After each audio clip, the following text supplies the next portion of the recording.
welcome to the Board Policy Committee for BAWSCA on Wednesday, February 11th at 1:34 p.m. I think we will start with a roll call vote. Great. Chair Ragsdale? Here. Vice Chair Hamilton? Here. Director Andrews? Here. Director Chambers? Present. Director Duncan? Present. Director Hardy? Present. Director Pierce?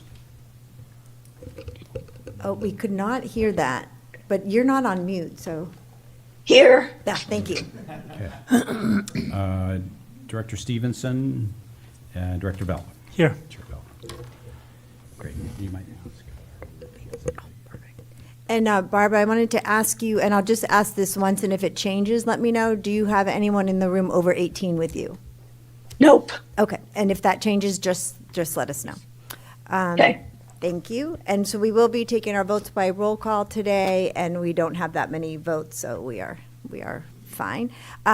I wanted to say thank you for trusting me in this position, and I am so excited, especially to welcome our two new members. I jumped off the couch reading about Director Andrews and Director Hamilton joining this committee. Super excited. So great choices, Chair Bella.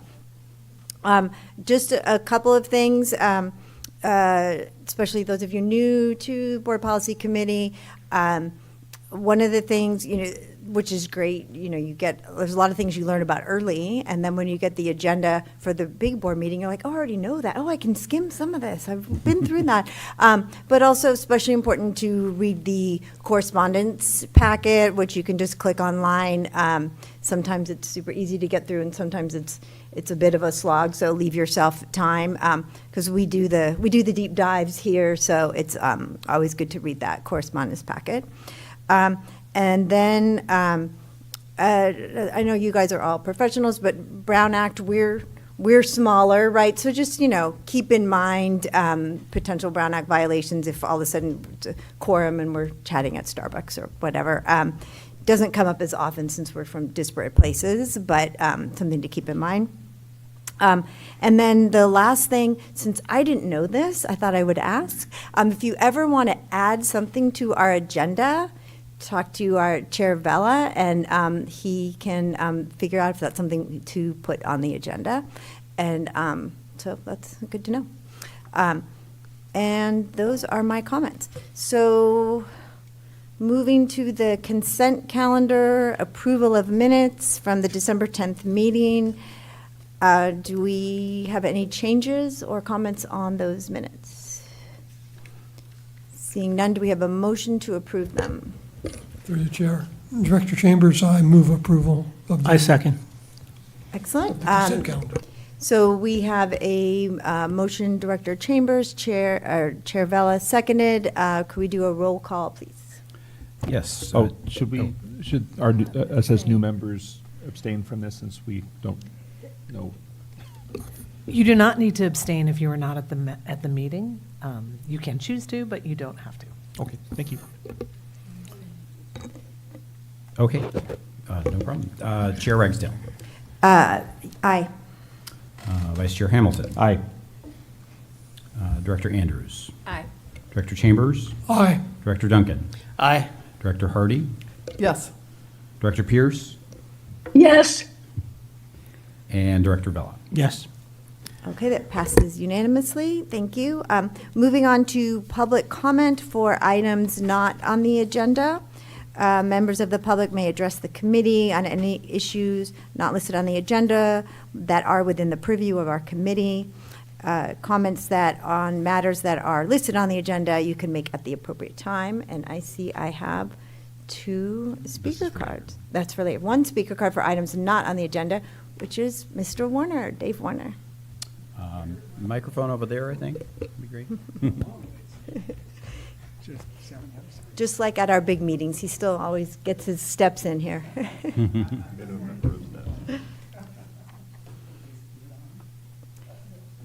And I see you have comments later too, so we'll Okay. have you, we'll welcome you later as well. Okay, well, thank you.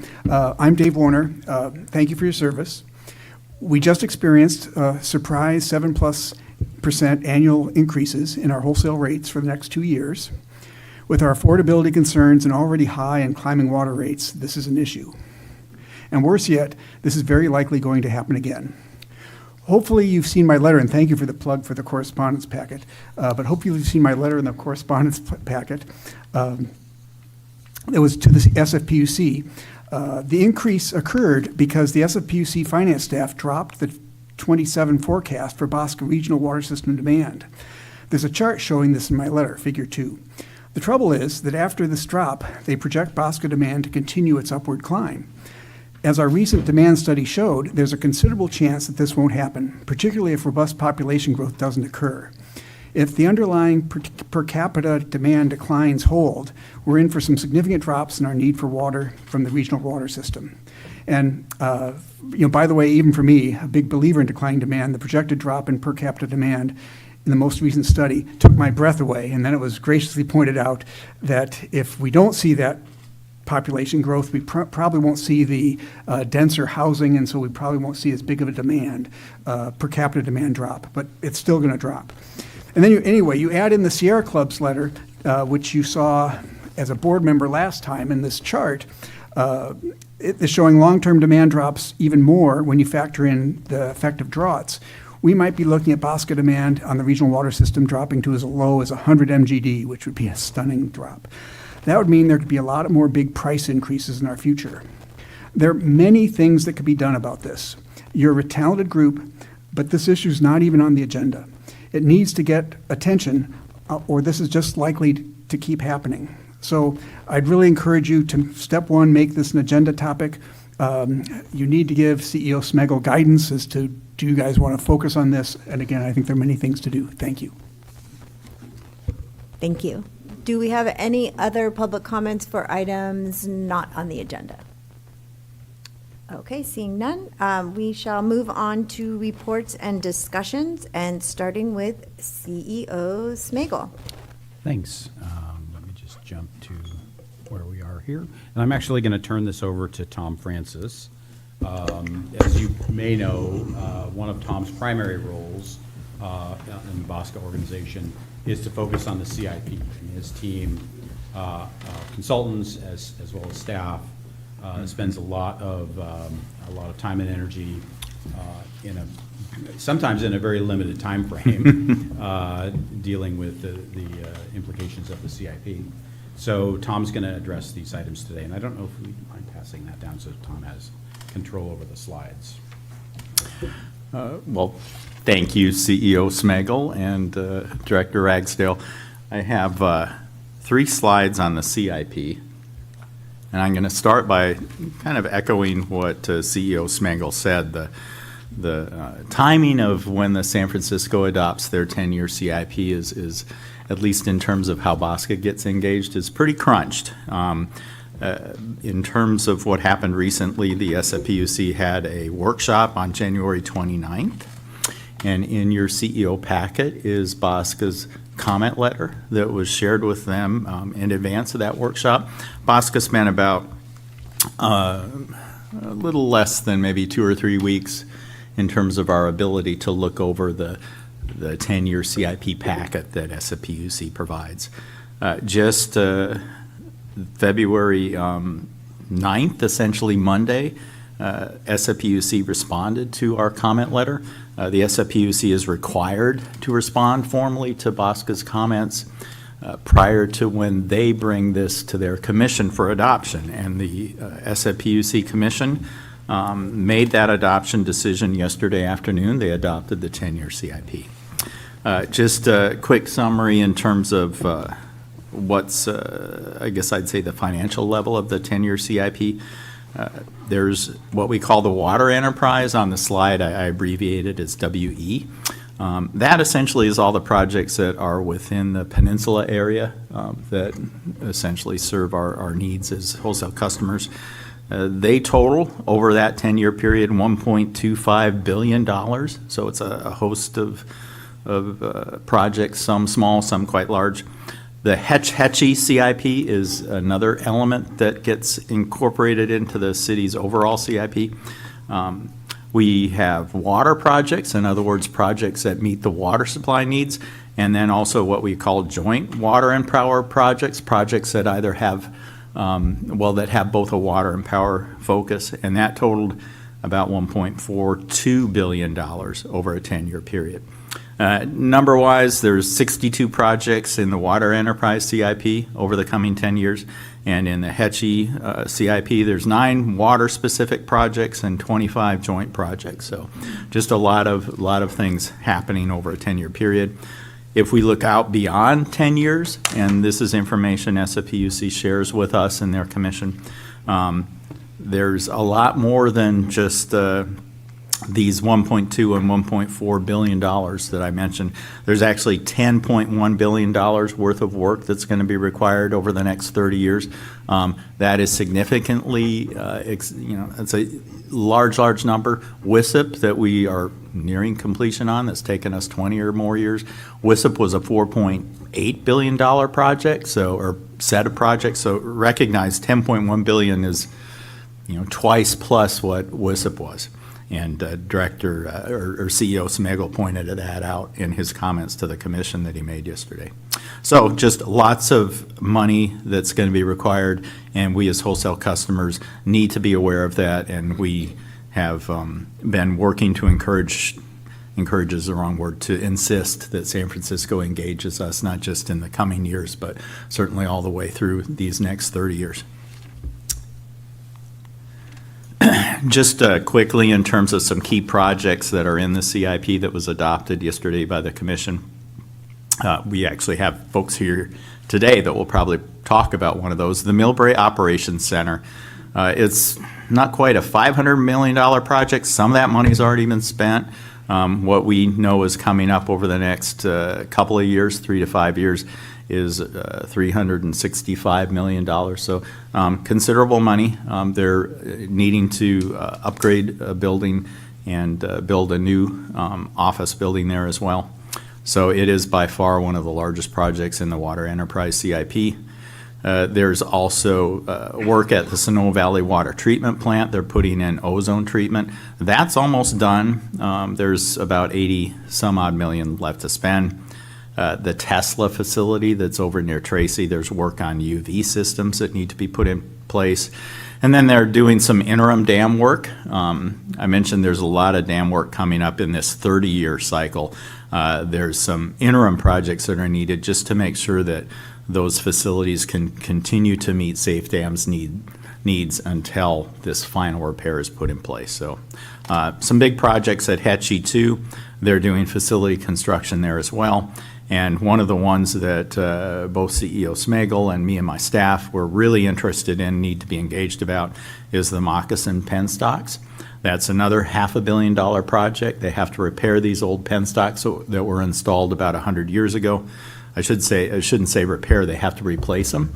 So as the years unfold here, you'll learn more about that project. It's still in planning stage right now, but we're definitely, as a group, we need to stay aware of what's happening. Lots of dams in the SFPUC system. They have 17 total. Not just what we see here at Crystal Springs. They have what I would call big sort of reservoir-type dams in the city, as well as a lot of stuff up at Hetchy. Many of those dams have spillways that are undersized, and so there needs to be a lot of work done on repairs, and that's a good part of that $10 billion that was estimated needed in the future is for dams. So I put on this slide, and for you folks, a link to where a lot of the presentation materials that San Francisco put together can be viewed or downloaded, and I'm happy to provide that link separately if you can't necessarily glean that quickly off this slide. Last but not least, just some things that I wanted to make you aware of as we move beyond this particular topic this afternoon. The 10-year CIP was robust, and we did recommend its adoption. But I want to caveat that to say that we know that, and I'm kind of jumping bullet points, we did, when we recommended that it be adopted, we also insisted that further engagement with the city of Millbrae was required. And we still have some ongoing discussions that we need here at BAWSCA so that we can better understand the motivations and the details along with their selection of the project that was ultimately decided upon. So more engagement with Millbrae is required, and we have done our best, in my view, to encourage that the commission members themselves with San Francisco were aware of that. So going up a little bit in bullet points, the San Francisco's approach is focusing on level of service goals, and they are looking at rate and financing sensitivity. We recognize that, even though, as Mr. Warner pointed out, rates are rising. So it's a concern that all of us at water agencies need to be aware of. But we did recognize San Francisco's approach. There's a number of dams, as I mentioned, that require rehabilitation. They're spreading that cost beyond the 10-year CIP into the next 20 plus years. And we at BAWSCA pointed that out because, frankly speaking, is that the right thing to do? Is that the wrong thing to do? It's something that we at BAWSCA need to continue to track. We want greater engagement on the Penstock project because that's a $500 million effort, and so we pointed that out in our verbal and our written comments. And then last but not least, we are talking today, and we talk pretty much every meeting, whether it's the BPC or the board, on the Bay Delta Plan. If a voluntary agreement, or what they call Healthy River and Landscape Program, doesn't get adopted, then again, we need to take a close look and see, are we going to need more alternative water supply projects to make up that gap? And so that's a point that we raised in the letter. Right now, San Francisco PUC is not including much money at all in the development of big new alternative water supply plan projects. That's most likely fiscally responsible as we currently stand, but 2 years from now, depending on what happens in terms of regulatory constraints, that decision may need to be revisited. So that closes my quick discussion about the 10-year CIP, and I'll turn it back to Chair Ragsdale, and happy to answer any questions. Thank you so much. Let's see, we'll start with questions. Director Andrews. Can you hear me? Okay, great. Yes. The light doesn't work on this one, so it's a little confusing.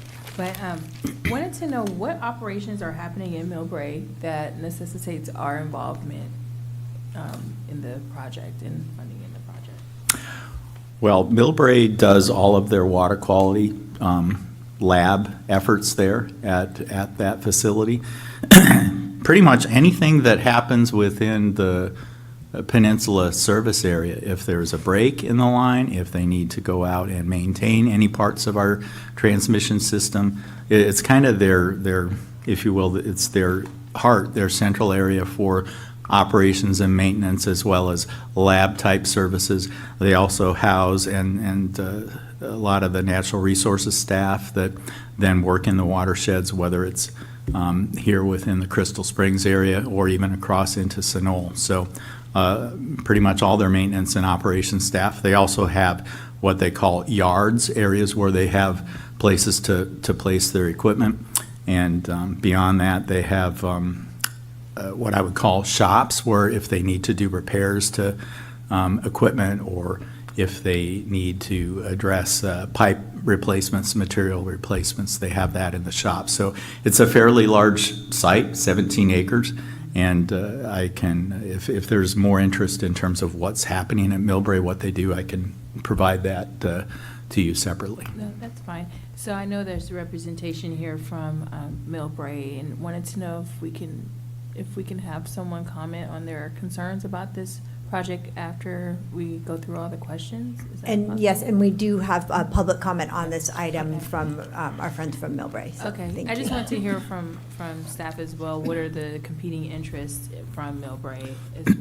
Are they looking at other projects at this location? Is that why they're bringing up these concerns? One of the requests that we have of the SFPUC, and this is probably going to be continuing dialogue, is to understand more what alternatives have they looked at beyond just taking this OSH building, Orchard Supply Hardware, and converting it into shop facilities.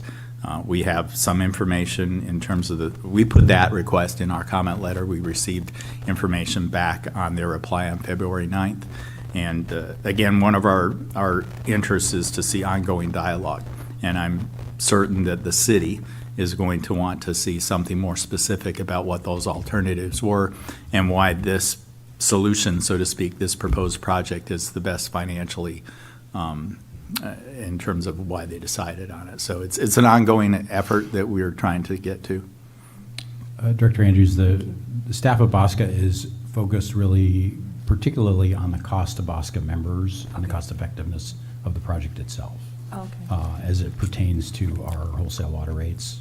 And also, not just the cost side of it, but it's important to recognize the reliability and the water quality function and the emergency response function that takes place out of that facility.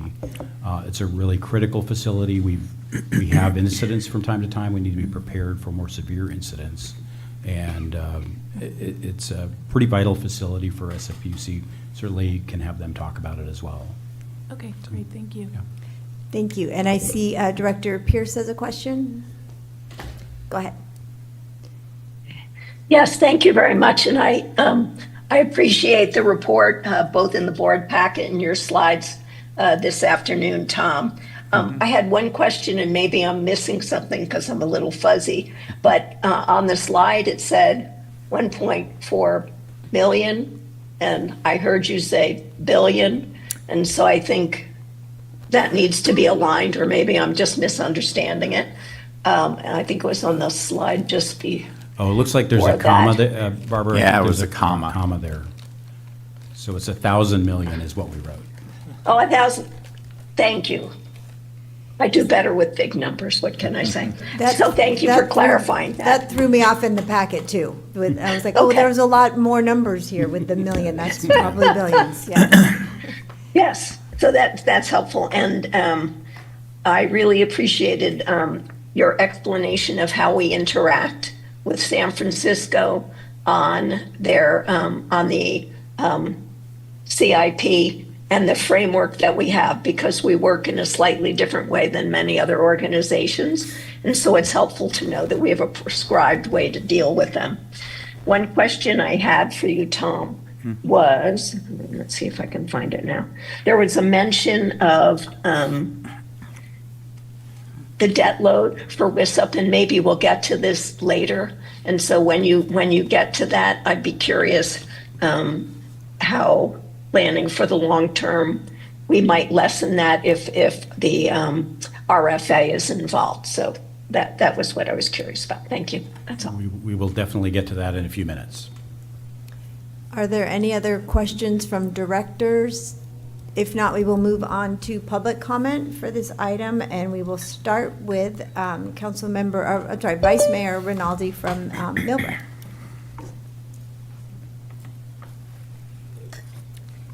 Give myself a little extra room over here. Hope I don't offend anyone. Mask is going to come off too, so you can hear me a little better. So I want to thank all the commissioners first and foremost for hearing me out today. Tom, pleasure to see you again. Thank you for entertaining me. And the purpose of today's conversation on my part is just to read off what I read to the SFPUC commissioners. I know there's a lot of lack of clarity with the Millbrae Yard operations. I've been studying it since November, and I could tell you that their alternative analysis is insufficient, and you're going to hear it here. So good afternoon, commissioners. I want to begin by acknowledging the importance of laboratory capacity and why SFPUC is pursuing this project. I agree the need probably is real, but the alternative analysis presented are insufficient and does not justify approval of this budget item at this time. The analysis never examined the efficiency costs, which would benefit ratepayers, like alternative office space off-site, consolidation of shops, and less parking, in order to account for the impacts on the surrounding community. They didn't involve themselves with San Mateo County or the city of Millbrae, and they were absolutely negligent when it came to understanding what the Grand Boulevard project was. In 2020, one alternative left Orchard Supply Hardware untouched, yet in 2025, you determined it must be repurposed without justification or consideration of other parcels of land, Their alternative analysis just looked at this one parcel of land, which is 17 acres. And when you actually look at the aerial view of what they're proposing, it's horrible land use. This project cost approaching $500 million is staggering. With that level of investment, you could build vertically and preserve the $1 million in rental revenue OSH generates yearly. You must question why the New South shop has grown from roughly 13,000 square feet in prior analysis to 20,000 square feet today, and why consolidation of shops has not been prioritized. Folks, the New South shop is basically repurposing OSH. They do not need it. This New South shop has never existed before. It didn't exist on any other parcel of land, nor did they actually look at putting it on another parcel of land. Meanwhile, the design abandons SFPUC's own transit first policy, dedicating most of the parcel to surface level parking. 525 Golden Gate has 4 parking spots for employee because of their transit first policy. Yet this one, sitting next to the largest transit hub west of the Mississippi, has surface level parking for every employee. Finally, staff's rushing ahead before BAWSCA has weighed in and without including our community in decisions impacting residents for decades, and issuing RFQs for public art projects without any city consultation or participation. For these reasons, I respectfully urge you not to approve this portion of the budget until a proper alternative analysis is conducted, one that ensures ratepayers are getting the best deal on project. And that's all. Thank you.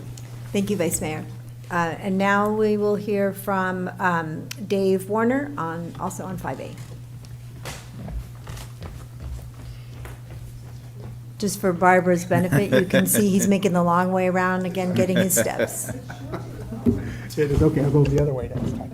Yeah, you'll be tired of hearing me. You already are tired of hearing me. Okay, thanks so much for scrutinizing the capital plan, and it's unbelievable, in 3 weeks that you're able to take an in-depth look, so I thoroughly appreciate that, and it's a problem. It should be longer.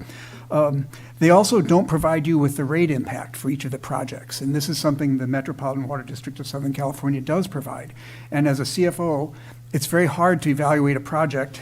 You have to do the best you can, which you've done, without knowing, here's the cost impact. And if you could say, hey, I understand these cost impacts, and I understand what our rates are going to look like, it might result in a harder scrutiny, for example, the Millbrae project. The last thing is the engagement you guys have had on Millbrae is just outstanding, and I'm really glad you're taking a close look at it. Tom mentioned the moccasin penstocks of $500 million.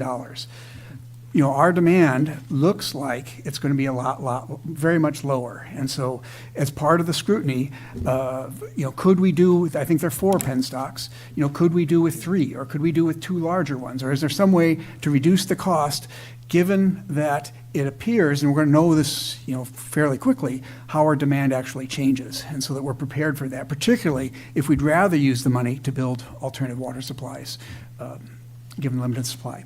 Okay, I think that's, the last thing I'll say is, to do all this, it would also help to better understand demand, so you better understand rates. Thank you.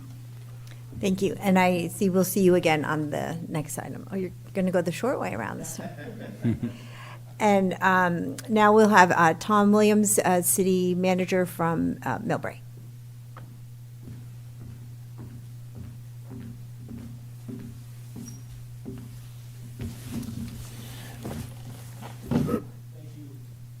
Thank you and good afternoon, everyone. I'm Tom Williams, City Manager at the City of Millbrae. A few things I'd like to correct the record, and I was sitting there listening. It's kind of like that old telephone game. If I tell you one thing and you tell the next person one thing, by the time it gets to Vice Mayor Rinaldi, it's all twisted and misinformation. And I think that's what we have here on the City of Millbrae project. You asked the question, what does BAWSCA have to do with the proposed project? First and foremost, it's $400 million right now, right? That's probably going to be $500 million, maybe $600 million when they get to the project. So that's a direct impact on the ratepayers. BAWSCA's role is to protect the ratepayers. And there needs to be additional analysis that are done because as Diane Pappin, Assembly Member, I think Assembly Member Stenek, all signed a letter to SFPUC indicating that there was not sufficient analysis of alternatives and the impact on rates. So as I'm getting more involved in this, the impact, and let me also say, Millbrae does not do any water testing there. This is all SFPUC's facility, so we don't have any facility there whatsoever. but it's right in our central business district, right on El Camino Real, if you're familiar with it. The other issue is the closure of outdoor supply hardware. That's a revenue source to SFPUC. And if they move forward with this project without any alternatives, that's a revenue source that they will no longer have. So that actually obviously increases the cost of their operation. So you get rid of a revenue source, then it becomes more costly. And also just locally, the job creation, all of you as city council members, you know how important economic development is. The sales tax, property tax that are generated, SFPUC does not pay property tax, but it's possessory interest. So anytime there's a leasee that leases public land, that private entity pays what's called possessory interest tax, which is an equivalent property tax. So that's where that revenue comes in. But that's our local issue, saving jobs. I think it's bad public policy that anytime a governmental agency makes a decision where people lose their jobs, that's just devastating. It just should not happen. But what we're asking for, and up here on the first bullet point, that BAWSCA found the 10-year CIP to be robust and recommended adoption. That is adverse to the city of Millbrae's position. We actually went on the record to ask SFPUC to remove that line item for additional research and analysis of alternatives as Assemblymember Pappen had requested. So I want the city of Millbrae and the BAWSCA board to get on the same page. And I would suggest that this be agendized for the full board. Maybe it's a study session where we can come together and really figure this out. Because I think there's a lot of misinformation, a lot of assumptions that are being made, and a lot of misunderstanding.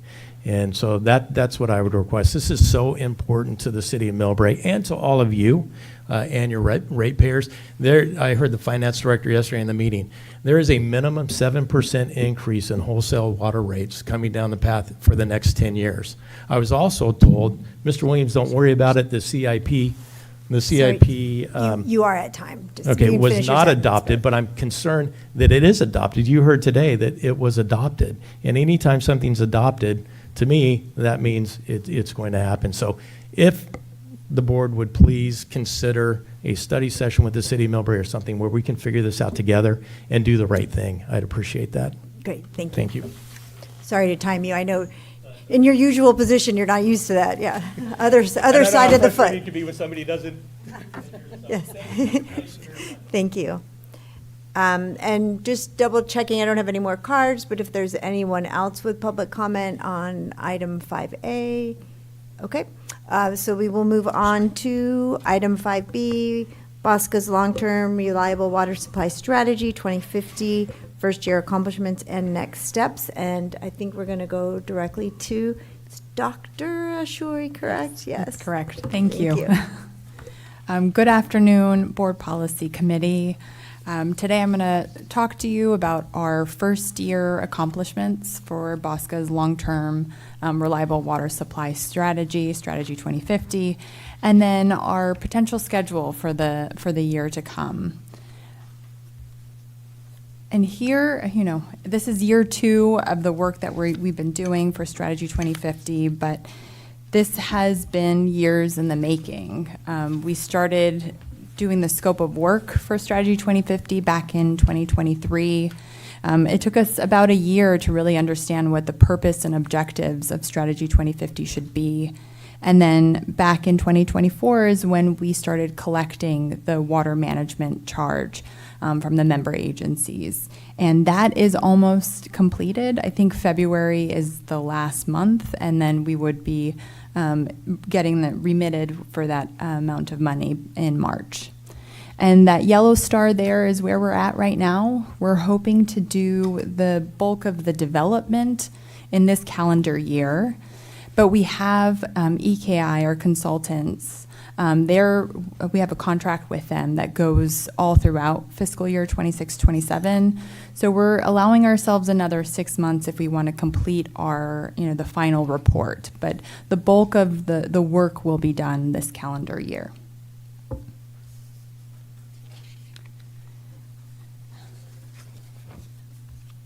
Now, we have a set of 6 objectives, and I'll be going through them. It aligns with BAWSCA's goals to ensure a reliable supply of high-quality water at a fair price. These objectives really are guiding us through the completion of Strategy 2050. And with what we have with our first year accomplishments in the packet, we actually have this one-pager that has all of the purpose and objectives of Strategy 2050, and then how it aligns with the 2025 accomplishments. So you can see it in your packet here, but I'm going to highlight some of them that align with each of the objectives. So the first objective is to provide a comprehensive picture of the region's supply and demand management needs and options. And some of the key 2025 accomplishments that we saw is the completion of the demand study.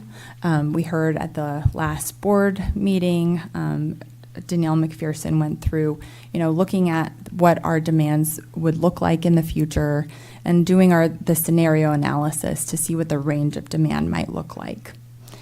And then we also developed some new regional projects and action options. So again, these are not only projects that might come out of Strategy 2050, but actions, conservation actions, things that are looked at not only at a local level, but regionally, that we can have some partnerships to move forward with this. And then we've done some improvements with our regional reliability model as well.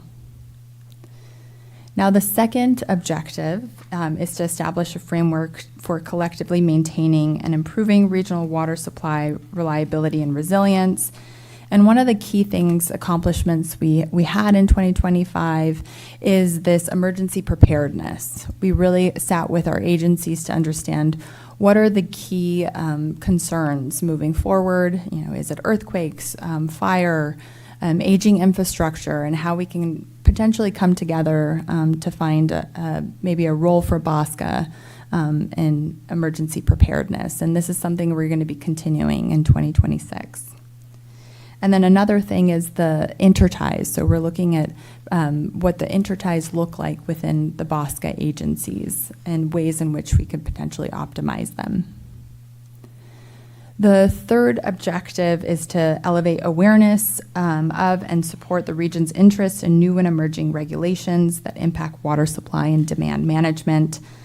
Again, we had a technical memo where we looked at some of these emerging regulations and some agency concerns and ways that we can support and collaborate. And so this is a draft technical memo that we have that we would be sharing in 2026. As well as mapping water quality constituents. So as we look at some of these potential projects and actions, we actually have these maps of some of these water quality constituents to really help with these decision makings in the future. The fourth objectives is expand regional dialogue and collaboration to collectively address common needs. We had many meetings. We had 2 One Water Roundtable workshops that were really successful. We had monthly updates to our water management representatives, as well as numerous workshops. And we presented a lot of this information to you all last year during the BPC and board meetings. And so we want to continue that. But we highlighted some of the meetings we had in 2025. And the fifth objective is close the gap on funding needed for water supply resilience and reliability. 2 of the key things I wanted to highlight with this is we had developed a framework for grant subscription programs. So this is something that the agencies, if they need assistance with filling out grants or the administration behind it, we have this subscription program that we are hopefully going to start in this coming year.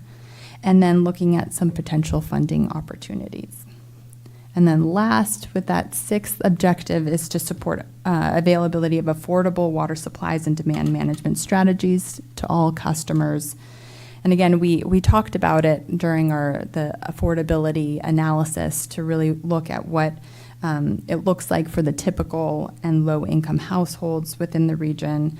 And we're hoping to really identify some potential programs and policies with that in the coming year.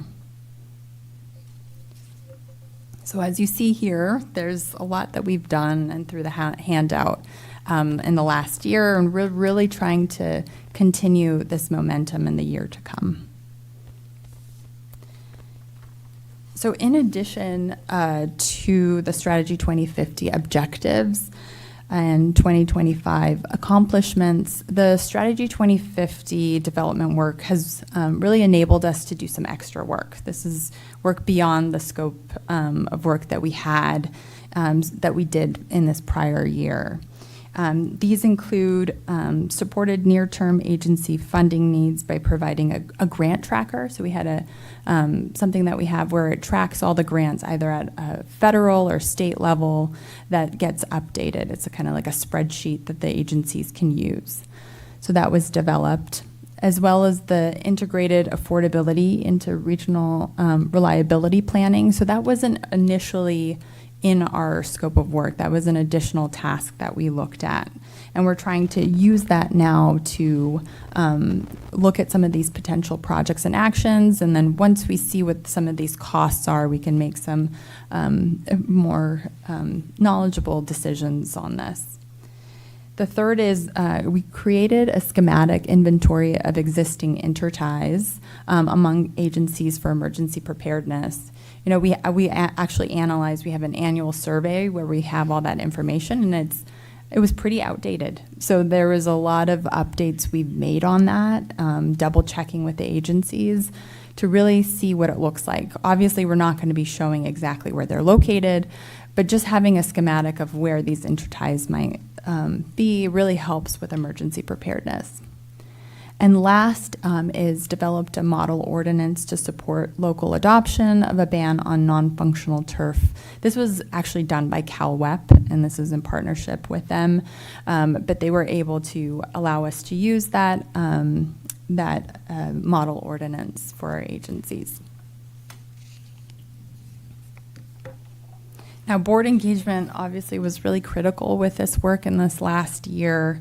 The input that we received from all the agencies through the WMR, the water management representatives, and the board meetings were really pivotal in the progress that we have made, and we want to continue that in the next year. To really ensure this continued collaboration, we have scheduled about 3 workshops in 2026 where we'll talk about the progress that we're making. And the topics will really align with the key milestones that we have with Strategy 2050 development. And I have it in the packet as well. If you can't see it here, I know it's a little small with the writing, but this is our tentative schedule for the year to come, and some of the board and water management representative workshop schedule. In the spring, we are hoping to review some of the emergency planning and response framework, really discuss the work that we have done. You know, in this previous water management representative meetings, we had a workshop where all the agencies came together to collaborate and talk about what the needs might look like, the opportunities, assessment of what the regional risks are, existing emergency preparedness tools, and opportunities for BAWSCA to coordinate some next steps. So we're hoping to present those results and recommendations in the spring. In the summer, we're going to review some of the potential projects and actions that might come out. Really, we have for each of the projects and actions, there's kind of like a fact sheet where you have, what the potential costs are, looking at if it's a dry year reliability project, and then making what we call portfolios, so grouping them together, and that will be presented in the summer. And then finally, in the fall is when we want to really review the Strategy 2050 decision support tool. And so you have all these projects and actions, but how are we going to make decisions and with the assumptions that we have? How can we play around with that? So we have this really interactive decision support tool that really provides further capability to kind of adjust these assumptions and prioritize alternatives. And so the workshop will really focus on what the capabilities of this tool might look like and how we want to move forward with that. So that is what we are anticipating for the year to come. But we're really happy to take any questions right now and suggestions you might have. So that's it for my update. I'd be happy to take any questions. Thank you. And just before we get to questions, I wanted to thank you so much for working with the water management reps so closely and having the public workshops and your flexibility with, we're talking such a long way off, but recognizing there were some immediate needs and working on those. So thank you. And with that, Director Hardy. Thank you. First off, did I hear doctor? PhD, yes. Congratulations. You mentioned about the tie-ins, and I know it's something we don't need all the time, but when we do, that's important. I know even in a building where it's vacant, they have to turn on the heating and cooling at least once a day or something for a short amount of time. So I'm just wondering, on our interties, do we have any kind of testing that's done so that from an emergency preparedness, when we need it, do we know we have it? That I don't know. Yeah, I know we have like the specific diameter of each of them, as well as if they're a hydrant, but I don't know how frequently they're tested. And it's important not Right. for everybody to know where those are, but I just wondered from an emergency preparedness, that's more of an operational, but just from a policy point of view, are we at least testing those? That's a really good question. I think you can bring it back. Yes. We've had several dialogues with the water management reps. I think that's a good question to put in the framework for those. I'd like to hear the answer. Yeah, if I may, I mean, for the smaller enterprise between different agencies, we do exercise that, periodically. But we're talking about the larger ones now. I mean, and I don't know if they do or not, but they should. Absolutely, you should, because just like any emergency thing, when the emergency hits, you want it to work. If you don't exercise it before, you're taking a lot of risk. Thank you. Do we have any other questions from directors? Director Andrews. I had a question regarding emergency response, and I know you're looking at it in terms of regional risk and emergency preparedness, but what about the smaller responses? I know we had a situation in Hayward. I don't know if you want to inform the group, but are we going to have SOPs drafted so we can have better responses for things like that? There's some discussion actually during the water management representatives when we brought it up, and that was one of the things I'd like looking at. Hayward was talking about? Yeah, that was. So that is one of the ways that we want to not just large scale, huge earthquakes, but smaller, smaller breaks in the system and how we would work. And it could be certain exercises that we could potentially do in the years to come. But that is one thing. Okay. And there are a couple of slides later in the deck that Okay, great. talk about that same incident. Thank you. And I have a couple here, but I'll go first because her hand was first to Director Pierce. Thank you very much. Nadine, what a marvelous report. There is so much great progress and it's such clear information. It was really wonderful to see. I know that the staff has spent so much time on this, so it's really rewarding to see that information. For the future workshops, it would be really great to get the input from the water management reps to the board so that we could have that broader perspective as we then give our input and layer on that policy expertise.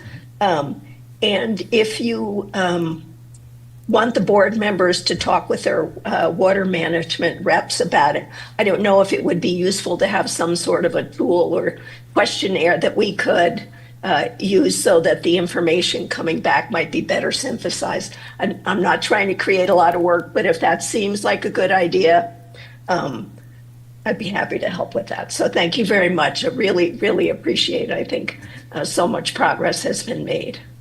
That's a great idea, and that's something that we can look into. Thank you.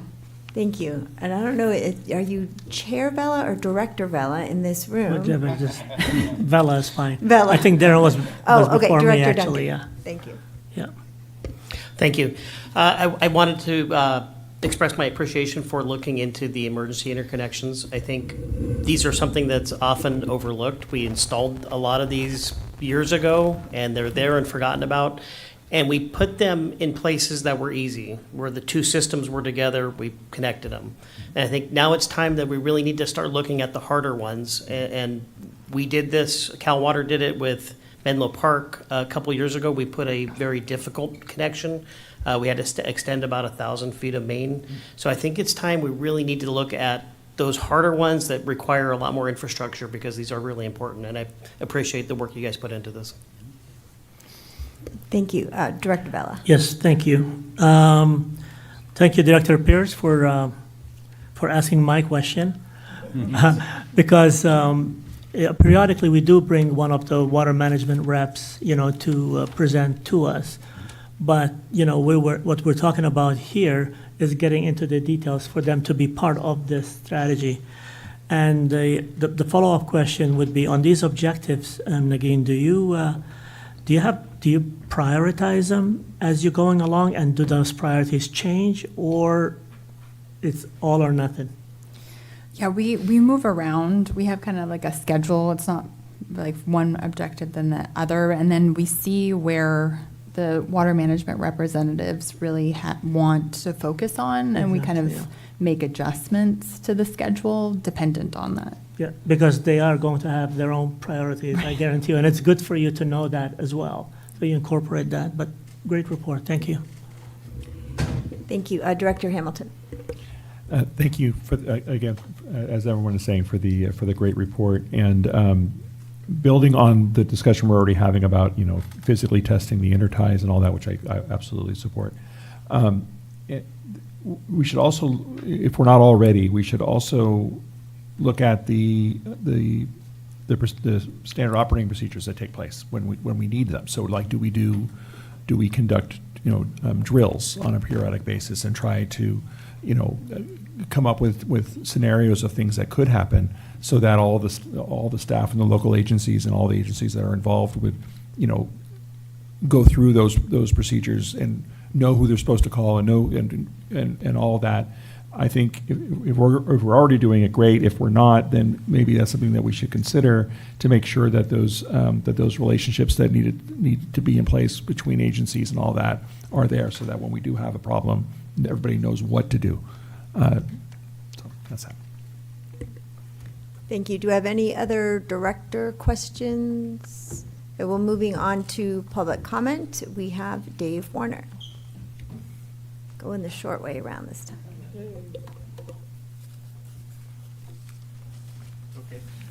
I think this is my last public comment. I think the intertie item is a terrific item. To comment on Director Hardy's comment, Dr. Asuri is a PhD. She's published, I know of at least one paper, maybe more papers. She's extremely talented. You've got a team, EKI, that's working on this project. They have some remarkably talented people working. So you've got these tremendous resources. And I'd say things have changed a lot since 2023 when this was formed. Now, I think I was at one of the workshops, and at that time there were like 70 different projects. And some of them were supply related, saying, hey, we need additional supplies here, and look at this. Like the intertie thing is great. But I think in our current circumstance, the need for additional water supplies is pretty low. And so I would see if we could, and Dr. Ashuri alluded to this, could reprioritize to focus more on affordability. She had affordability as number 6 on the list, and given the surprise we just had, and it's going to happen more, it seems like moving that up to higher would benefit us all and increase the value of the project. So I think that's my main comment. Yeah, that's it. Thank you. Thank you. And Allison, do you want to say something? Did you have a clarification or we're gonna have a Allison word is from Allison Castema. Just I don't know if you can see the room, Director Pierce. You can't see the room. Here comes Allison Castema. Is that on? Can you hear me? Yeah. So I thought I'd just add, so the interties, the large interties between East Bay Mud and the Hetch Hetchy system, and with Valley Water and the Hetch Hetchy system, they are regularly exercised, I believe, every month to make sure that they are operated and we understand how they operate. So I know you'll have further on the agenda to talk about something recent, but I did want to just assure you with those large connections, and again, those are in the 90 to 100 million gallons per day. That's the size and scale of those connections that were intentionally added in the 90s and early 2000s to the system so that we have a connection with large systems, but they are regularly exercised. Thanks. Thank you. And do we have any additional public comment on item 5B? All right, thank you very much. Moving on to item 5C, preliminary fiscal year 2026-27 work plan and results to be achieved. CEO Smagel, and it looks like we should all be thinking about comments and suggestions, feedback on the presented results, and also if you have suggestions for when this comes before the full board, tips and tricks for ways to change or add to the presentation, that would be helpful. Great, thank you. I do have 12 or 14 slides, so hopefully we'll go through them in a relatively rapid pace. But wanted to start with a summary that this is our first look at a proposed work plan for the next fiscal year. And just for everybody's benefit, the fiscal year starts July 1st of this calendar year. So we're presenting the work plan, and then we also had in your packet a list of activities that I call out of scope, that are things that we could have to do, but they're not currently scoped to be in the work plan. So if circumstances dictate, there might be a reason to come and grab those projects, but they're not going to be budgeted for, they're not going to be considered at the moment in the work plan. That's in our table 2. Hopefully that was in the packet, but it's not in the slides. It addresses our critical issues that are identified between now and 2065. It includes the conclusion of our project that Dr. Shuri was just talking about, the Strategy 2050 project. There's two, let me step back for just a second and say that because of the work on Strategy 2050, we're not proposing a lot of new work plan items this year. And the reason for that should be relatively obvious in that we're going to get a big fire hose of work projects coming out of that Strategy 2050. We're going to need some time to digest that report and that analysis. And so one of our new items is to develop a plan for the implementation of the strategy. We expect to do that in the second half of the fiscal year, so the first half of the next calendar year, after the Strategy 2050 project has identified recommendations and strategies. So that's a new work plan element. The second work plan element is to work with San Francisco finance staff, and I'll get into that in some detail, but to identify what's really going on with their constraint on debt financing. There's some issues there, and I'll address that in a couple of slides. But that's our other big change to a work plan item. So we did receive your input during the planning session at our January board meeting.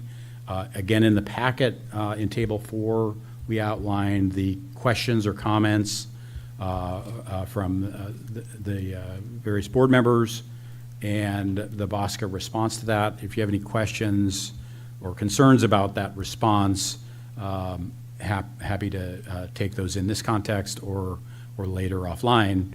I will say that one of the items which is very seriously being considered, which was addressed by several BAWSCA board members, was the idea of the affordability analysis and kind of how often to do that. We're still working with EKI, which did that work for us as part of the strategy, and looking at how expensive is that, how meaningful will that be in future years, and looking at a time frame for what's a reasonable cycle to bring that back. So we will further update you as we get more information on that, but that is not in the work plan at present. We also do a staff analysis, and you'll see the bar chart. You saw it in the packet, and you'll see it here today as well. So I'm going to jump through the work plan at a really high level. The bolded and blue and italic items are new items. So if you see a nice page like this that has no bold, no blue, no italic, that means that we're planning to do the same things that we were doing in the current fiscal year. And so this item is mostly about capital improvements. So it's the WISA program, the CIP that we talked about earlier in the meeting, and various other smaller work tasks associated with that. That will continue. We expect that to continue. And there's a constant engagement with San Francisco on those items. Oh, everything's in black and white. So, oh, no, I think, all right, I'll tell you when it's blue. Now, this one, for example, can you see the next slide? Okay. Okay, saving colored ink. Okay, so here's where we make the changes. Obviously, instead of continue, we said complete the development of Strategy 2050. That will be done in the fiscal year. Plan for implementation of Strategy 2050. And then this finance item that I'll get to detail in a second. Strategy 2050, just as a reminder, is primarily staffed using EKI, our consultant. A lot of work from Nagin and Danielle and Tom and me, and certainly others, to help with the consultant and help guide the consultant in appropriate ways. But charges related to the consultant are not included in our budget.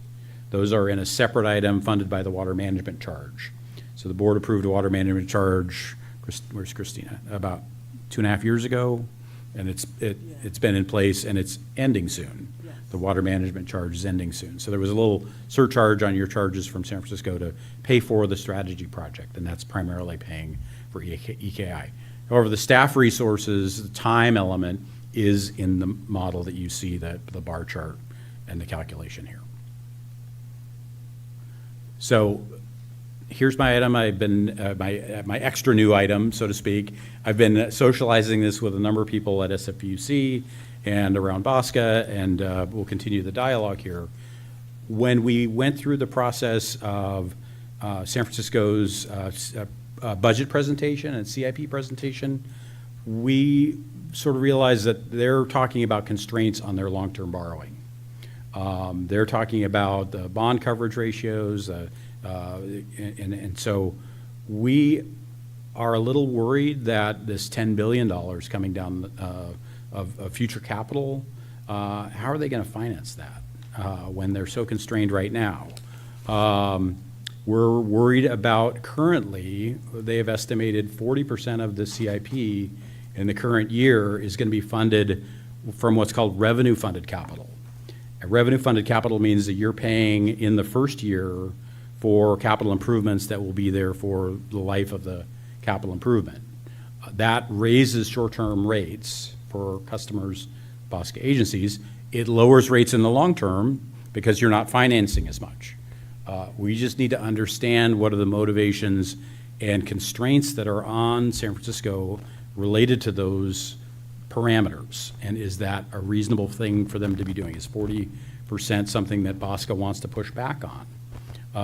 Is there a reason it contained within BAWSCA's rate structure with the SFPUC that causes our revenue not to count toward their bond coverage ratios? That's one of the things I've heard from their finance staff. Let's understand that. Let's see if there are any changes that can be made that help allow them to borrow more if that's what we want them to do. So the way I envision this, it's a little bit of my pet project with Christina's help, is to really try to dive in and understand these issues a little bit more, because I think it really, Darren knows I'm a big rates head. Been involved in rates for my whole career. I just really want to understand, want the board to understand the policy implications of what's going on here. Whether there's how do we want to balance that short-term versus long-term pricing impact, and how does that impact their ability of SFPUC to do capital projects in the future? So I think those are worthy things for us to investigate. I think we're going to be able to make progress. I would hope this would result in a report back to the board, near the end of the fiscal year on the results and the findings of this kind of an investigation. So it's kind of a new thing, kind of my thing. I hope you'll find it interesting, but please give me feedback if you don't, or if you wanted to go in a different direction. All right, next one is, excuse me 1 second.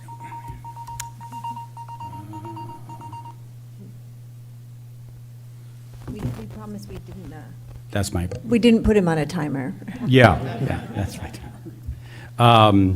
So the next item is water conservation drought response. There's no changes. We plan to have the same core plan as last year. We do, as part of the Strategy 2050, identify that there may be some conservation programs that we want to modify over time or add to or change. And so we'll continue to do that within this framework, but no changes to the conservation-related framework. The WSA, the water supply parts of the WSA, this is item 4, the next page. We do have a small change to item C, which is administering the updated Tier 2 plan as necessary. You'll recall last year our project was to get the Tier 2 plan approved. And so that is approved. And we're very happy about that. But we do need to, there's annual administration that has to take place, as well as administration if in the event of a drought and water shortage allocation. Again, on items 5, 6, and 7 here, there's no change to the framework of BAWSCA's work plan. This is continuing to work on the Bay Delta, continuing, though limited at this time, continuing to pursue grant opportunities, and then continuing to do the annual reporting that we do so well and over time. Once again, water quality, no changes to the framework for our evaluation of water quality. We continue to engage with San Francisco and with the member agencies on this, and monitor state regulations and legislation associated with water quality. So now we get to item 9, which is fair price, and this is really what the core of what Christina does. She will continue to do that well. So managing the parts of the WSA that inform our financial impacts to BAWSCA. And so, she'll continue in that function. We don't propose any changes there. And then again, on 10 and 11, I'm sorry, this is getting repetitive. We're not proposing any changes to the frameworks under work plan items 10 and 11. So engaging with allies, stakeholders, and environmental interests. No changes in the approach there. And managing the agency, no particular changes in the approach there. So that is that. Let's see. Okay, that is the end of the detail. So we identified the staff workload as a result of this. This is something that we've done for 4 or 5 years, I believe. And just kind of, we have a big spreadsheet that identifies an estimate, of course, of when the staff are working on particular projects, and we kind of isolate that down to particular staff, and we get to this bar chart. So what we've identified here is that the workload of the tasks that we've asked to be assigned results in pretty much everybody working full-time, which is good. Some of us, assigned tasks that are a little bit more than what you'd call full-time. I will say that some of those allocations, now that I have a year under me, particularly my allocations, these things come and go. So you allocate time to Bay Delta. Sometimes there's a lot of time on Bay Delta, and sometimes there's a little time on Bay Delta. So we're making estimates here.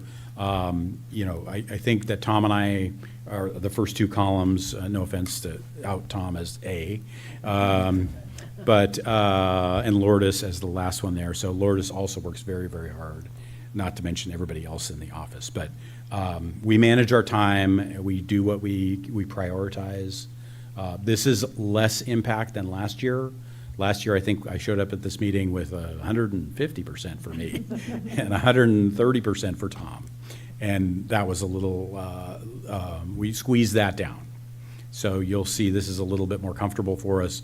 We have less workload. I'll just jump to let me see if I'm getting there. Sorry, let me just say it. I don't know which slide it's on. We have less workload because we don't have the demand study. So the impact on staff, I think it was the equivalent of 10.7 employees in last year's fiscal plan, and it's 10.2 employees in this year's fiscal plan. So it's less impactful to staff. And I think once we get done with the strategy project, obviously there are going to be things that come out of strategy, but we can reevaluate the staff analysis at that point as well, because strategy is taking up a ton of Nagin's time, a ton of Tom and Maya and Danielle's time as well. So there will be changes to this allocation of workload in the following fiscal year as well. This is just a simple analysis in using the same data as the bar chart, showing what we spend our time on. So if you can see the total staff hours in the bottom left, about almost 20,000 hours. A lot of that work is done on, long-term water supply, short-term water supply, and then water supply agreement materials. So most of the work of the agency is doing the core work. It's established by the member agencies signing of the water supply agreement. So it's following the rules and doing the things that are allowed and assigned to BAWSCA in the water supply agreement. And those are generally continuing tasks. So just a quick peek at the budget. We don't have any budget dollar numbers for you. We'll start to share those at the April BPC. Maybe there's something at the March board meeting, a preliminary budget at the March board meeting. But I'm not particularly concerned about big increases in the budget this year, partly because we were paying for the demand study last year. That's gone away. We'll have the normal increases in salary costs and that sort of thing, but no major big projects going on. And of course, the Strategy 2050 project is off to the side. That's not part of the core budget that we have. So we will present a budget in future meetings, and I think that budget will be, I'm hoping that budget will be relatively flat. And certainly we'll be ready. Hopefully I'm not like Allison's group and come back to you with a 7.5% increase at the next meeting after telling you it'll be likely flat. We'll see. I'll just leave it there. Sorry to make a joke at Allison's expense. Yeah. So that, and it just and there's your next steps. So I'm happy to take questions at that point. Thank you. I just wanted to say before we take the questions that I really appreciate you taking the time and detail to study the staff workload and time, because we love them all, and there's only 9 of them, only 9 of all of you, and really, really appreciate that that focus and continued focus and care. And with that, questions, and I don't know who went up first, so I'm going to start with Vice Chair Hamilton, because he's right here. Oh. I'm definitely sure I went last, but okay. I don't have any questions or suggestions on the content, but we were asked for suggestions about the presentation. Can we go back to slide 23? One of the bullets I think was worded just a little awkwardly. When you presented it, it made perfect sense, but just reading it by itself, as some people might, it wasn't as clear. And I should be going back to 23 so I can tell you what I mean. So on the second bullet, the first sub-bullet, 26-27 SFPUC is initially estimated 40% of capital is funded in the year it is completed.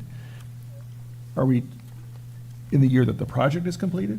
Year the project is completed. So I think we should put the word project in there somewhere, Okay. just to make it clear to someone who might just be reading the presentation off the website. Okay. It's just a quick suggestion. Thank you. Thank you. Thank you. Director Chambers. Couple quick things, and I don't know, not water-related, wouldn't they say 40% internally funded? You talk about that as opposed to debt-funded? Correct, So correct. I- So revenue funded means funded out of that Internally year's funded, revenues. Well, yeah. funded by us and their customers, yes. By the customers. Yeah. We're one of the customers. Yeah, yeah. Yeah. One other thing, last year when we were talking about staffing, I think we mentioned that maybe we should look at personnel, trying to get that a contractor to assist us. Yes. And if Lourdes is 125%, maybe she should have the option of using a contractor to do some of our personnel business. I don't know how much time she spends on personnel. It's really up to her to decide. Hopefully none. So that's Don't retire on us, that's where the big issue was. No. Let me clarify that. So that is in progress. We're working with Hanson Bridget on an RFP, reviewing the RFP right now to go out for augmentation for human resources staff. That's work that Deb does, and we're trying to alleviate some of Deb's workload and create some resiliency there in terms of redundancy when Deb's out, and it's just some additional functionality that, as you well know, a couple of years ago was handled by Hanson Bridget. Yeah. When it was some of the things that Nicole was going through, maybe that is something that an HR consultant could help with, rather than a law firm. Right. Right. Okay, thank you. Okay. Thank you. And Director Andrews. Just want to say, shots fired at Allison a couple of times today. I hope she has a vest on. Whew. But no, I wanted to also ask about personnel and wanted to look at regional government services type agencies like that versus other alternatives that you were looking at, because I think they do work specifically with government agencies on a variety of items, including accounting and HR, and they usually like pop in whatever places you need more support on. Yeah. So I know that EBDA is using them as well, because they only have 3 people on staff, so they need support from time to time. So I don't know if you have to do an RFP. I'll trust Hanson Bridget to have you guys look at that. The other question I have regarding Table 2, so these are items that are not going to be in the work plan, correct? Right. Okay, great. So for number 1, I know that you were talking about a grant tracker, but I'm also concerned about just grants and loans in general, if it's going to be more work on staff to meet the requirements of the grants in terms of reporting or tracking of information, then I'm not necessarily interested in the grant, because sometimes they sound nice and it's a lot more work on staff. Mm-hmm. So just wanted to see if that was part of your reasoning here on for possibly taking some of the items out or including them. Yeah, what I would do is maybe turn to one of our staff. I could take a crack at it, but Nagin, if you're expert in it. We're hoping with the subscription program Okay. to have that within it. So administering the grant as well as like the requirements for them on a yearly basis. So for like a smaller agency, that can't really have the hours to really maintain the grant if they get it. If they're part of the subscription program, they can pay for the consultants to manage that. Okay, great, thank you. And then if you can forward us a list of resources, if you all are taking out agency efficiency to support us, if it's something through League of Cities or something that can help us inform us better as board members, I would still be interested in that, even though it's not in the work plan. Okay. Thanks. Director Hardy. And I see you, Director Pierce. Director Chambers and I kind of focused on the same thing, because when I looked at the FTEs and the requirements, I made a note. How close to reality is from last year when we made our guess to this year when we're going to, you kind of mentioned you adjust it, but I just wonder if looking back, was our guess very close to what it really was? Because that can push us forward into knowing if we have the correct staffing. Yeah, I think in answer to your question quickly, we are not reporting overtime. No one's quit. So those two, I mean, it's a little hard for us to, from a metric basis. You know, we got the work done that we needed to get done so far. We're still in the middle of the fiscal year. And I haven't heard too many complaints about overwork, but we'll continue to monitor that. Right. I'm always concerned about that. Also, I was rather curious, going back to the 40%, because when I read this, I found it a little unusual that SFPUC was taking this approach. So in some ways, you could say it's a little more conservative, and that's not a word I'd usually use for San Francisco in any way. Not to be mean, just a reality. But I wondered if anyone else was taking this approach, and wondering if it was a good approach in the long run. I know we did a pay-as-you-go for many, many years for a lot of our capital in our city, and the problem is a lot of things got pushed off until it was so bad we had to go to a bond for infrastructure. Yeah. And so my concern is it may look nice in the short term, but are we kicking a can down the road so far that we're going to hate ourselves? Yeah, I mean, these are the kinds of questions that I would want to get to. I think it'd be reasonable to look at other agencies, peers to San Francisco, and see what else others are doing and how they're financing capital improvements. I know I came from the opposite direction. Cal Water wanted to finance everything rather than expense it in the year that it was done. So I come at it from having seen it from that angle. So it's just, there's a lot of different ways to do it. I want the board to have the information to understand what's going on and to understand why it's going on, and to say, okay, that's reasonable, or maybe we want to push. They are being conservative, and I think they say that, I don't want to quote Allison here, but the staff yesterday, or I think it was yesterday, talked about 15 to 30% being kind of the minimum amount that is financed through current rates, and yet we're at 37 or 40%. And so it's like, okay, well, that's very conservative if they're targeting 15%. It doesn't sound quite as conservative if you're talking about 30%. So just again, understanding that, and maybe there's another reason for that, which is all of the debt that they took on to do the WISA program is still, a lot of it is still there. When does that go away?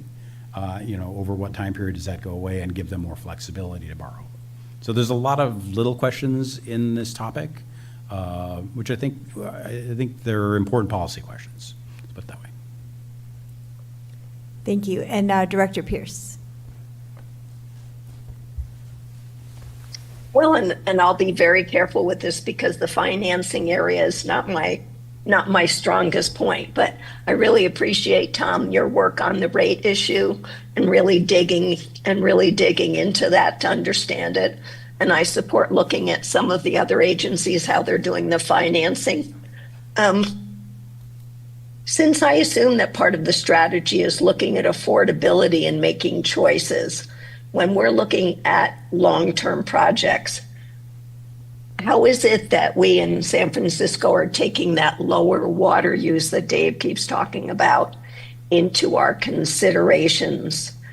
And is there a way that there could be a conversation about how fast we can or would need to respond if water use continues to decline? Because that would impact both rates and projects that would be done. And so if we had sort of a big picture understanding of that might help. Because I can see if water rates went down, then honestly, we just wouldn't do some of the projects. So that might be helpful. And so thank you very much for your skill and expertise in that financing area. And I look forward to taking advantage of it. I think we'll continue to talk about the issue of rates versus sales. I will point out, Mr. Warner has his opinion about sales going down. Our projections are that sales are going to go up very slowly and not go down. And so we will bring back to the board in the March board meeting, an analysis and discussion of the current rate situation and understanding how rates are developed at SFPUC, as well as what changed between the initial estimate of whatever it was, 0.5% or 1%, and now where it's, I think it was 7.6% noted yesterday. So I think people would like to see that, and I think we need to make sure that the board understands how those rates are set and what inputs are made into that. So Great. we'll be prepared to do that in the board meeting. Thank you so much. Thank you. Director Andrews. Yes, I just wanted to support Director Pierce in looking at the number of projects versus the rates, because our city is definitely concerned about the increasing rates. Yep. Thanks. Thank you. Director Bella. As a segue to that financing, and I don't want to belabor the point, but could the CEO take another stab at the revenue funded? How does that work for San Francisco? I mean, is that something that they put aside in a different bucket? And, could you please elaborate a little bit more? We'll get some more detail into that Okay. for the March meeting. All right. But it's basically a component of their operating cost. So if you look at their projected operating cost in their budget, they'll have, the operating expenses and, all the other things. And then part of that is capital, paying for some capital. We're talking about revenue here. So Right. In it's other just words, they're paying, part of their expense budget correct. is a component which says paying for capital. Some of it's debt, paying for the debt, which is past capital, and some of it is paying directly for the capital improvements that are being made. Okay. And that piece is kind of what I'm talking about, is understanding where that is and why that is. And that money comes from Us. everybody else? Yep. Okay. Yep. All right.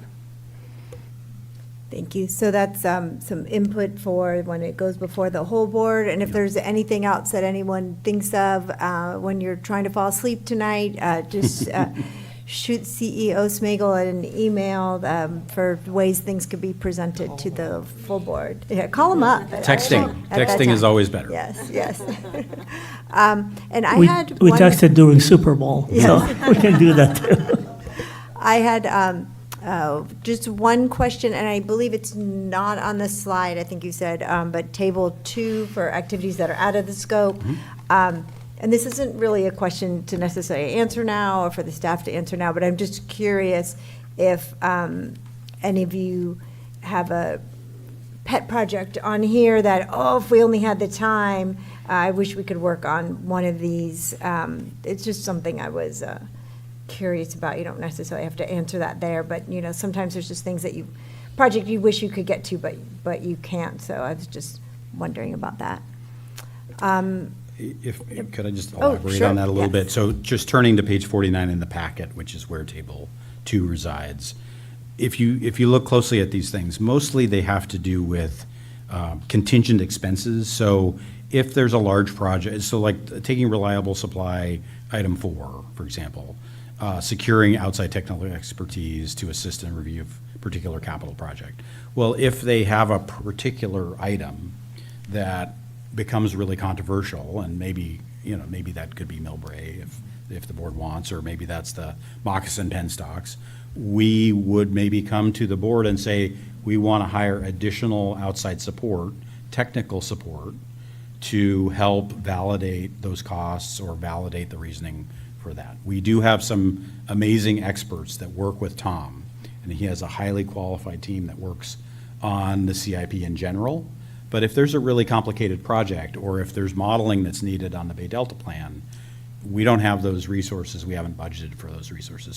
So in a way, I think of this table 2 as being kind of contingent kind of items, more so than hopefully anybody's pet project. Okay, Yeah. perfect. Hopefully, we're not omitting something which someone's really interested in. And I don't know if there was a reason that you didn't have that in the presentation, because they are things that are by definition not in the work plan? Right. Okay. And I know we don't have any slips, but is there any public comment? Yes, Mr. Warner. You went the short way this time. Lazy. So I have gray hair, so I'll be, Alan Greenspan, he had a thing called scenario analysis, and I totally respect that BAWSCA thinks demand will slowly rise over time, and that's a scenario, and it might be the most likely scenario. But there's also a scenario where demand doesn't rise, and I'd say it's important to be prepared for that. But my main comment here is about debt. And as you probably know, 50% of our wholesale price goes to debt service. So our water would be half the price it is if it wasn't. And that compares to LADWP, Metropolitan Water District of Southern California, and San Diego County Water Authority. Their debt level is all around 25% or less. So so SFPUC has a pretty high debt load. The other way to do this is to find ways to hold down capital spending, which you guys have commented on. And so I would say step one is to get more data to understand the rate impact of major capital projects. And so what I would tend to say, this is my CFO hat on, my vote would be that we get to extract some blood from the SFPUC if we're going to do this. And the four things I would ask for are, one, that they give us, in addition to they give us the rate impact of each of these capital projects so we can judge, okay, here's how much it's going to cost us in terms of rates to do this. Two, we get a sensitivity analysis on here's what our rates would look like if demand doesn't appear as big as we think. Three, I've said this one before, risk analysis on the design drought. Do we really need to invest in alternative water supplies? Understanding the risk of the design drought would help us answer that. And then the last one, which I think would be the most exciting one, is at yesterday's SFPUC meeting, poor CEO Smegel got 2 minutes to talk to the SFPUC about BAWSCA's capital project. And I noticed at the LADWP, they have someone called a ratepayer advocate. And the ratepayer advocate comments on every single agenda item. And so I think we should say, hey, if you're going to use our funds, you should let us have the BAWSCA advocate comment on each of the agenda items. And that way, 60% or 2/3 of the customers get a real say. So anyway, that would be the pound of flesh I'd ask for if we're going to do this. Thank you. Thank you. Any additional public comment? Seeing none, we will move to CEO report.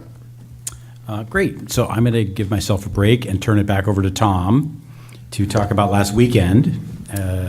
Was it 2 weeks ago now, or is it last week? 2 weeks ago. 2 weeks ago. Oh, okay. So it wasn't Super Bowl And Sunday. when I'm ready for the slide move, I'll just signal it to you.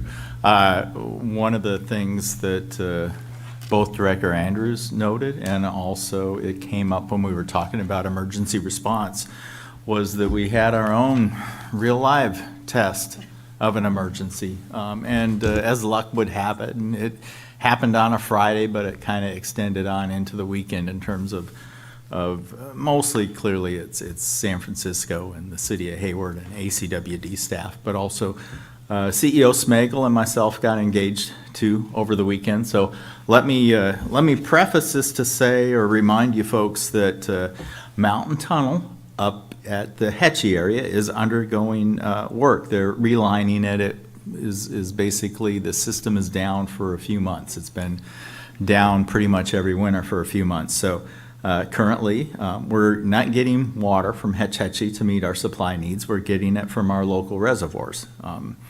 I suspect most of us don't really even know the difference, but if you're drinking water right now, you're drinking it from either Calaveras here on our side of the hills. We're getting it from Harry Tracy and also Crystal Springs.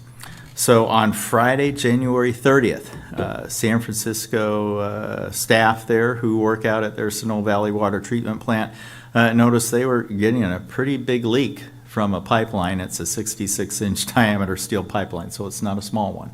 But they noticed there was a leak coming from that supply source. They have a big pipeline that connects Calaveras reservoirs to the Sonoma Valley Water Treatment Plant. So like good stewards of the system, they said, we better shut that down. So they shut that pipeline down. They knew they were going to have to address the leak. But first they needed to get another water source online to supply Sonoma Valley Water Treatment Plant. And as good stewards of the water system and having a wonderful regional water system, we have that source. It's the San Antonio Reservoir, which is also in Alameda County. And so they started getting water from San Antonio. And as we mentioned, we have a couple of really big interties, we being San Francisco. I'm going to collectively call us we, since we pay 2/3 of it. We have an intertie with Valley Water, and we have another intertie with East Bay Mud.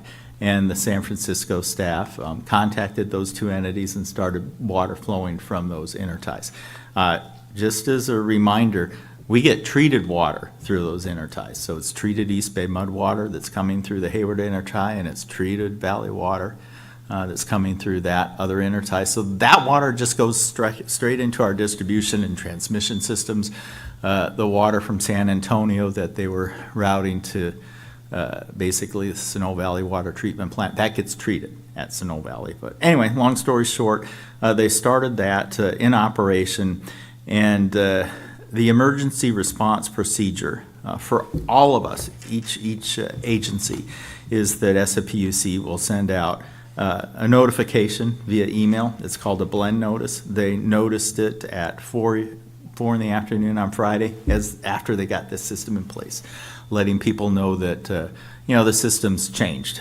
The source water had changed, and occasionally I'll get texts in the room. Me and Allison text each other a lot. She wanted me to remind you folks, or she reminded me to let you know, there was an emergency response test a couple of years ago on this exact thing, how to deal with source shifts from interties. So anyway, all of us were ready for this to happen, but anyway, you learn something when you're doing an emergency, and what we learned was we asked ACWD to lower their demand on the San Francisco source. Alameda County Water District gets their water from the State Water Project and other sources, and if they lower their demand on our system, because we were getting not quite the same amount of flow from San Antonio, we wanted to manage the draws by our member agencies so that we wouldn't run low, for want of a better word. So ACWD did that, and the issue that was happening at Hayward that I'll talk about in a little bit more detail, although Director Andrews, you probably know it intimately, they were having some system pressure issues during the use of the East Bay Mud intertie. Some of their neighborhoods weren't getting really adequate water pressure within their lines. And so during Saturday especially, SFPUC staff along with the city of Hayward were trying to work that out, to restore the pressure to what it needed to be, basically before this emergency happened. So I'm going on and on here, but let me just say that work began on that weekend, and by February, sort of Monday, they had the system running without major problems in terms of these different sources. And then on February 2nd, they could get to the point where they were going to repair the line, and that's what I'm going to talk about next. And so, CEO Smagel, if you could advance it, this is what happened. There's again a 66-inch diameter steel line. It's not all that old. It's probably maybe 30 or 40 years old, but it's a steel line that hooks up to the outlet for Calaveras Reservoir there in Alameda County. And what they found is that there was a valve that was damaged, as well as a very short section of that 66-inch line. They had to excavate to get to it because it was a buried section. So they excavated that out.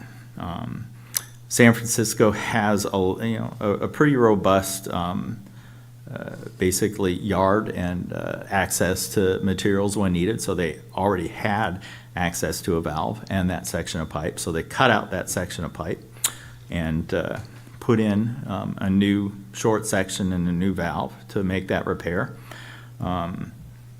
And from what I understand, the whole repair was finished by Friday of last week, so by the 6th. You're not just dumping dirt back in once you've done that. There's a lot of fill material. It basically has to be sort of by the book in terms of when you're making that repair. So it took a little while, but the repair's done. They're going to continue to kind of keep the water flowing the way that it was. They're not getting much water from these system interties, but they're still getting water from San Antonio Reservoir, and they're starting the flow from Calaveras, probably in 2 weeks, this Hetch Hetchy shutdown will be over with. And then we'll totally go off the local reservoirs and go back on Hetchy sources for our water. What do we learn from this? We learned, hey, there needs to be some consideration of what happened at Hayward with system pressures. And, there may be some things that we can do better as part of communication during emergencies.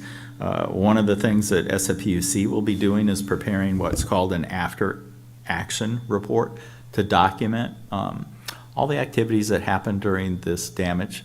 And also from what I understand from our water management rep with the city of Hayward, they're doing the same thing because their staff was quite busy that weekend. They'll do an after-action report. BAWSCA intends to review those when they're completed. We've been told by both the city and SFPUC that they'll be sharing them with us. We'll look and see if we were engaged properly. I mean, I know both myself and Tom were engaged with different groups. I heard a lot from San Francisco's BAWSCA liaison. Tom heard from not just Steve Ritchie and the liaison, but he also heard from a man named Alex Ameri, who's the Public Works Director of City of Hayward. So we were trying to stay in the loop. We'll just see if maybe there's things that we at BAWSCA should be doing better.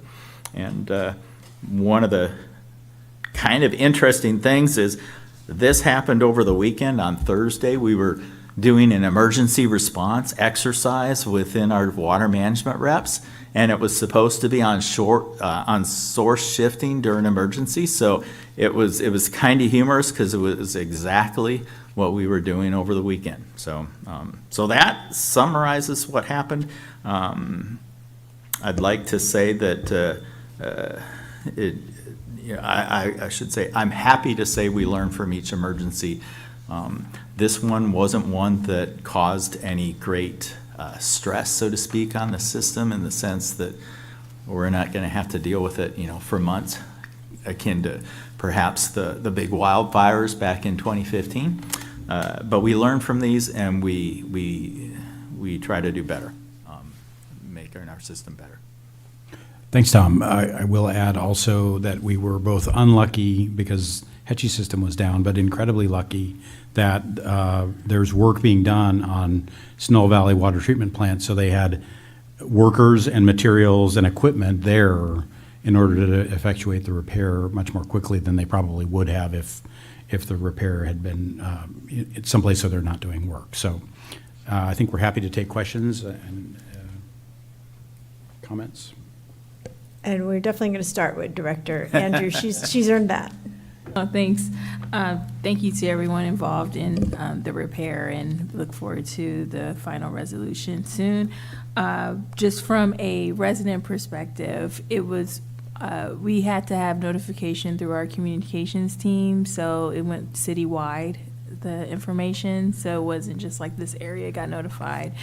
So I do hope that we are tracking what happened there, but there was a citywide notification. Also wanted to understand if there was some kind of coordination tool that you all are using between the different agencies, just so we know who's the owner, who's consulted, who's the helper of an emergency like this. I look forward to reviewing the after action reports. And then I guess when the situation was happening, I was confused on who was the incident commander in this situation. I assumed that it was SFPUC and we were just being consulted and informed. But just want to make sure that we have all those steps identified. And I know that there might be some training and understanding for the board members to also understand. That's why I was mentioning if there's something that we can include in the work plan, because I wasn't necessarily sure of my role at that point, given that the communication went out already to the community. So, but otherwise, Hayward is very grateful to have Hetch Hetchy water, and we want to protect that. So whatever you all have to do to make your repairs, please make them. But I definitely know there was a lot of lessons learned, but it was good that the notifications went out timely. So thanks. Director Vela. Yes, that's good. We used to do a lot of tabletop exercises, but this was the real thing, so this was a good exercise. And I'm glad that everything went the way it was supposed to go. My question is, do you exercise, when you have an emergency like this, do you go into like the incident command system? Yeah, let's see if this works. Yes, it was not necessarily BAWSCA that went into it, but SFPUC certainly did. And one of the things that, with Mr. Smagel's agreement, when we do get these after-action reports, I'll try to make sure that I summarize it and include it as like a board info item, so that you have the details. But yes, they Obviously, do. Because Yeah. they had to be the incident commander, and then everybody else will fall Correct. in place, and we were part of it. And when they send the emergency notices out, who from BAWSCA, do we all receive it, or do you, or who receives that Yeah, information? there's a subset of BAWSCA. I do, there's this iInfo system, so we each get emails. I know I do, I think you do as well, Tom. So we're notified via email and then also via phone. Like Allison, who's behind me, she called me Saturday.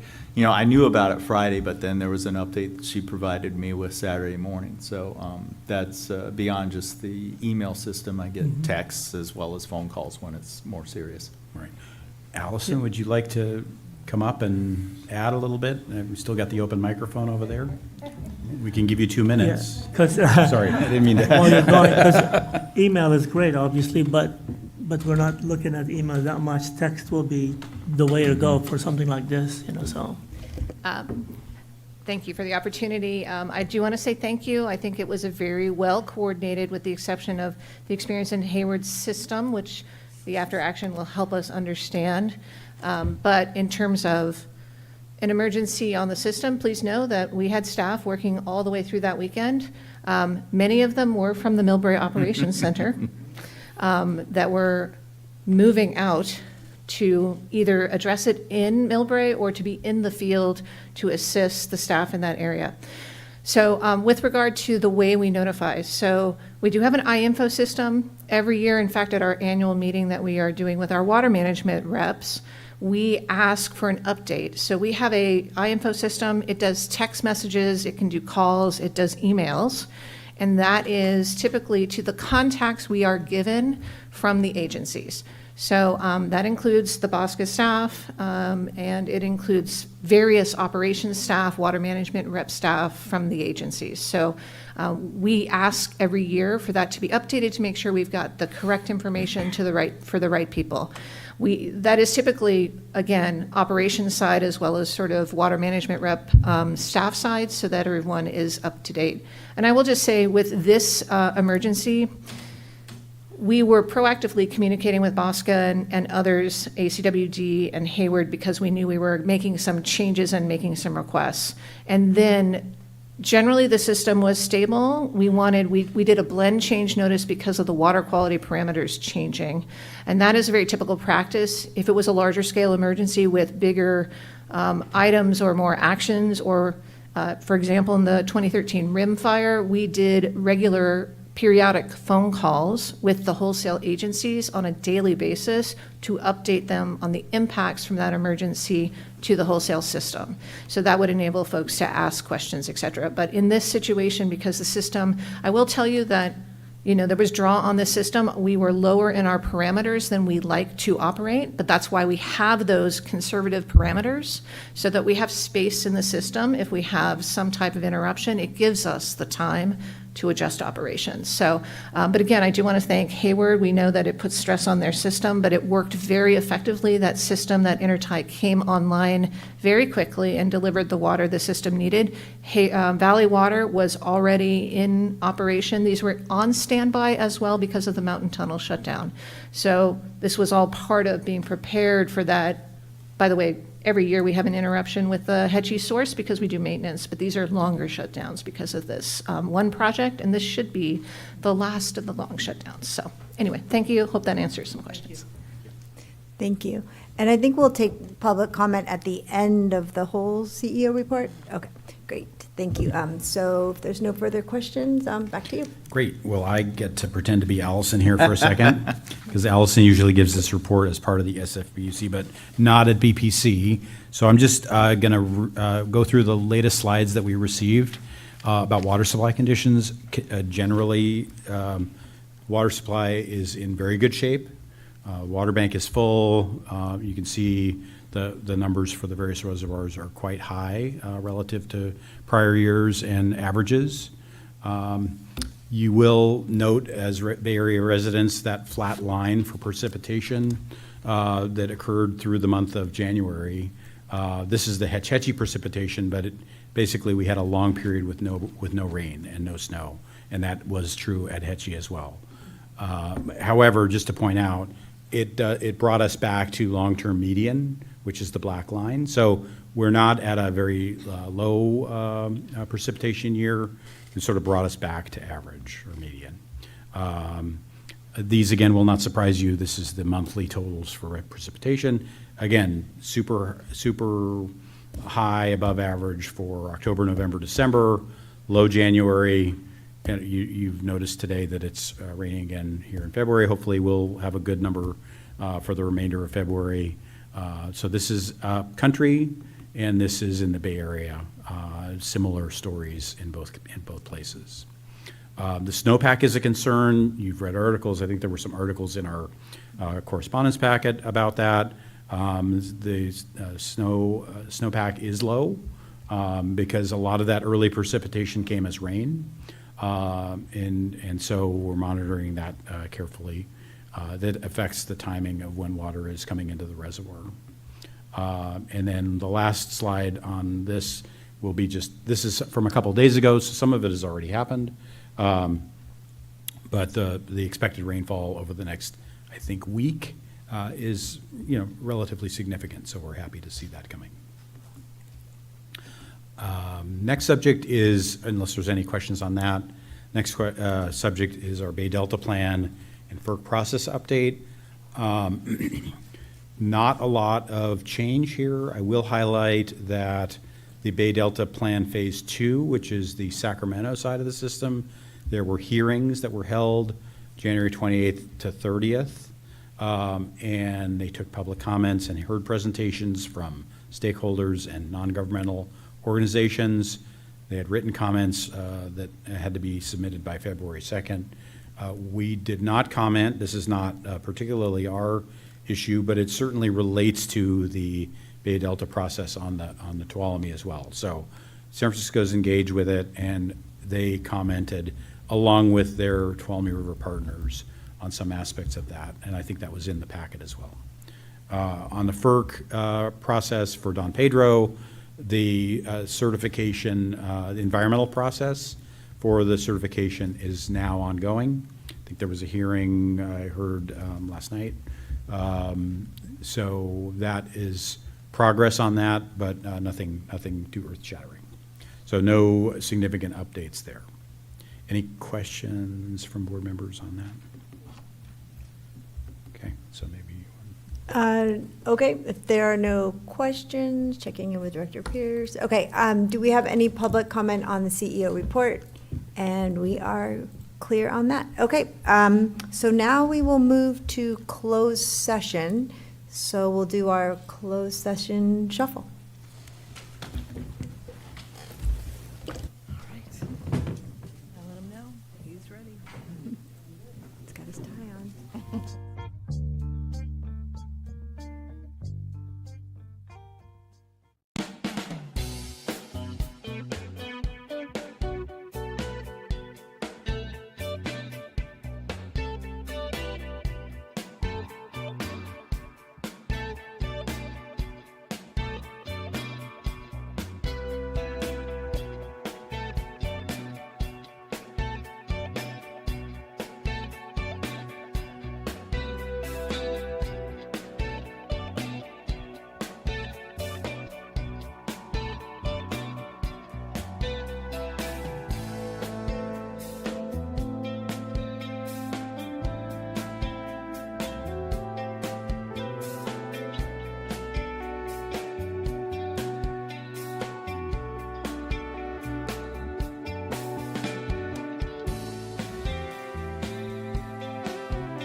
We are back on record? Yes. Excellent, thank you. Okay, closed session is over. Do we have anything to report out from closed session? The closed session ended at 3:51, and there's no reportable action from the closed session. Excellent, thank you. And I think we have run out of public. So we have any comments from the directors on any topic? I do. Yes, Director Hamilton? Just very quickly, just want to thank you all for welcoming me to your board and to this committee, and thank you to Director Vela for appointing me here. And I will do my best to do a good job. Thank you. We have confidence. Director Andrews? Thank you. I got the call while shuffling my daughter, and I knew it was important, so I thought I would join. So thank you for welcoming me as well. I was picking up my daughter.